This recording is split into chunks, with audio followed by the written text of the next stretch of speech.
બાળકીના અપહરણ અને હત્યા કેસમાં પોલીસને મોટી સફળતા મળી છે.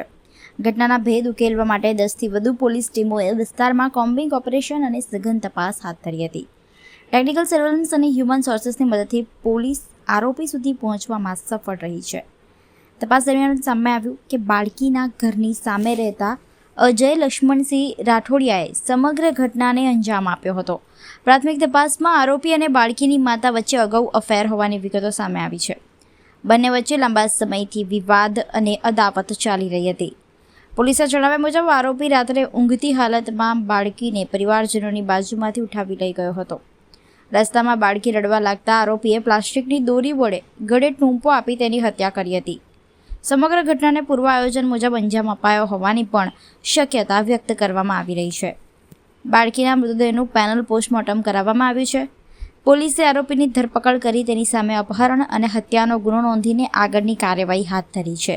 અંદર એક અપહરણની ઘટના બાબતે પોલીસે જાણ થઈ હતી.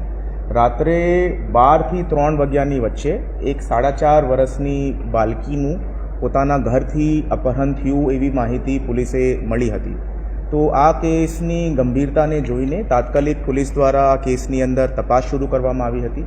તપાસ દરમિયાન 10થી વધારે ટીમ્સ બનાવવામાં આવી હતી. આખા એરિયાની અંદર પોલીસની LCB, SOG, local police, senior અધિકારીઓ દ્વારા અને એ સાથે ગામજનોના 50થી વધારે લોકો સાથે કોમ્બિંગ કરવામાં આવ્યું હતું.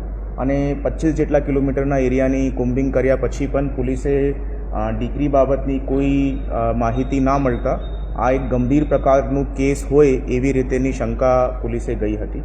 તો પછી તમામ પાસાઓને ધ્યાનમાં રાખીને તમામ જો ઘટના બની શકે છે એ તમામ પહેલુઓને જોઈને પોલીસ દ્વારા ટેકનિકલ સોર્સિસ અને હ્યુમન સોર્સિસથી આની અંદર ઇન્વેસ્ટિગેશન ચાલુ કરાઈ હતી. સીડીઆર, આઈપીડીઆર અને ટાવર ડમ્પનું પણ મદદરૂપ લેવામાં આવ્યું હતું અને ઘણા બધા શકમંદોને પોલીસ જો છે તપાસ ચાલુ કરી હતી.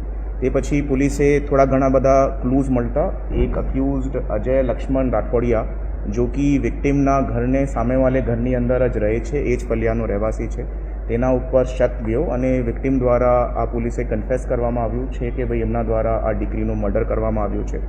અને ગઈકાલે મર્ડરની ડેડ બોડી કેનાલની અંદર કઈ જગ્યા એમના દ્વારા ફેંકવામાં આવી છે તે જગ્યા બતાવતા વિગતવારનું પંચનામું કરીને પોલીસને દીકરીની જો ડેડ બોડી છે તેને રિકવર કર્યું છે. આજે જો છે આ કેસની અંદર હવે મર્ડરનો કલમનો ઉમેરો થયો છે અને આજે પેનલ પીએમથી એમનું પીએમ જો છે તે વડોદરાની અંદર કરાવવામાં આવ્યું છે.